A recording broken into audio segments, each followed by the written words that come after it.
দোল উৎসব যেতে না যেতেই কলকাতায় আরো এক নতুন ফেস্টিভ্যাল অনুষ্ঠিত হলো, যার নাম Nath festival.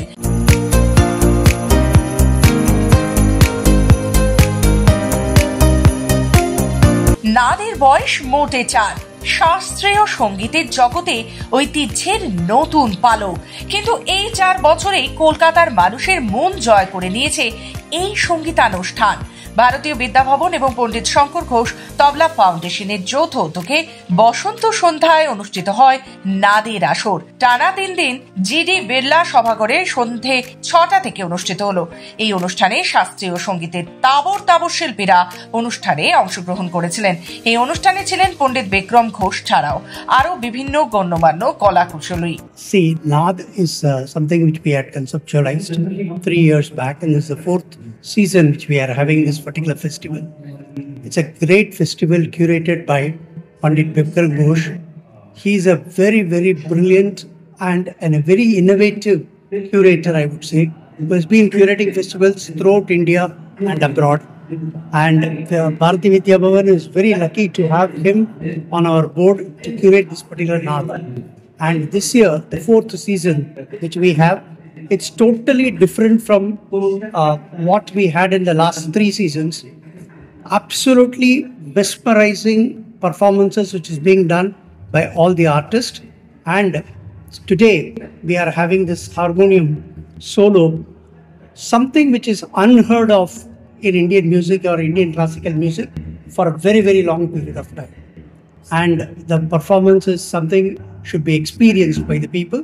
And finally, I thank all the Calcutta audience who have got so much of faith in us in Bharati Vidya Bhavan, as well as with Vikram Ghosh, who has come in large number to fill up the entire seats of the GD Birla Sabhagraha.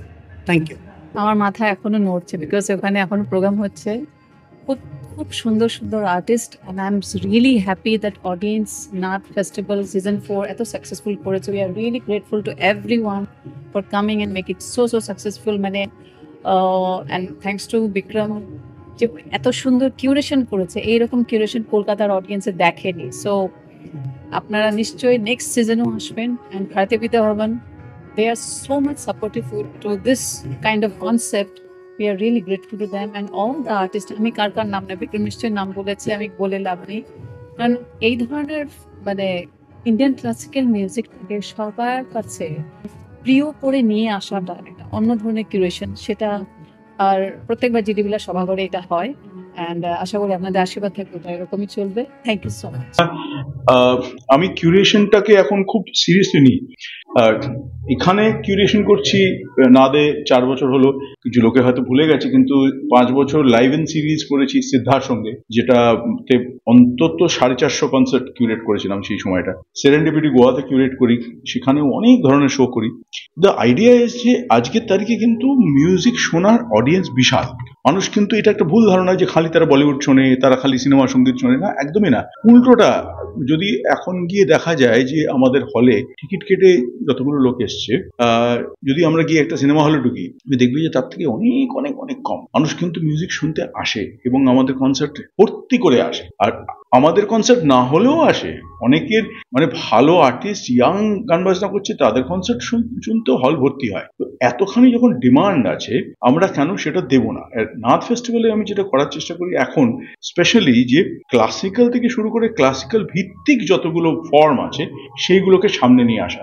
এই ফর্মগুলো কিন্তু নতুন, অনেকগুলো form নতুন। আজকে যেভাবে তন্ময় বাজাচ্ছে, তন্ময় দেওচাকে, সেই style of প্লেইংটা কিন্তু বেশ অন্যরকম। আমরা যেটা করতে যাচ্ছি ট্রান্সফরমেশনে, সেখানে দেখা যাবে যে মহেশ রাঘবন জিও স্ট্রেট বাজাচ্ছে, he is playing the iPad, pure classical on iPad. এই যে ফিউশন ফরম্যাটটা, গত বছর আমরা গজল আমি কিউরেট করেছিলাম, ghazal is also based on Indian classical. এই যে পুরো ক্লাসিক্যাল ভিত্তিক জগৎটা, এইটা লোকের সামনে তুলে ধরা দরকার। এই জন্য যে মানুষ জানে না যে ক্লাসিক্যালের কন্ট্রিবিউশনটা কি।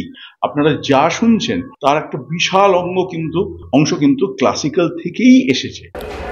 নাথ ফেস্টিভ্যালের 4র্থ বছর এটা।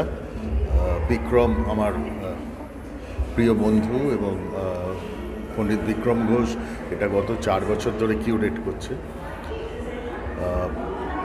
অসাধারণ কিছু কিউরেশন, এবং বিশেষ করে আজকে নাথ ফেস্টিভ্যালের শেষ দিন আমরা এতক্ষণ ধরে যেটা দেখলাম সেটা তন্ময় দেওচাকের হারমোনিয়াম। আমি বহুদিন এত ভালো হারমোনিয়াম শুনিনি। প্রায় গত 1 ঘন্টার উপর ধরে এত অসাধারণ একটা পেশকশ অপূর্ব লাগলো। এবং বিক্রম যে এই রকম শিল্পীদের ভারতবর্ষের বিভিন্ন প্রান্ত থেকে তুলে নিয়ে এসে তাদের এখানে আমাদের সাথে পরিচিত করাচ্ছে, এটা একটা বিশাল ব্যাপার। এরপর অবশ্য বিক্রমের নিজের শো রয়েছে ট্রান্সফরমেশন, সেটাও শোনার আগ্রহী রয়েছে। নাথ ফেস্টিভ্যালের মতো এটা আরও অনুষ্ঠান হোক, কলকাতায় হতে থাকুক। তবে একটা কথা যেটা খুব বলবো সেটা হচ্ছে যে টিকিট বিক্রি করে শো হচ্ছে এবং হল পরিপূর্ণ, এটা একটা অসাধারণ জিনিস। কলকাতা থেকে ক্যামেরায় কোয়েল রায়ের সঙ্গে প্রিয়াঙ্কা সাধুকার রিপোর্ট, খবর বাংলা।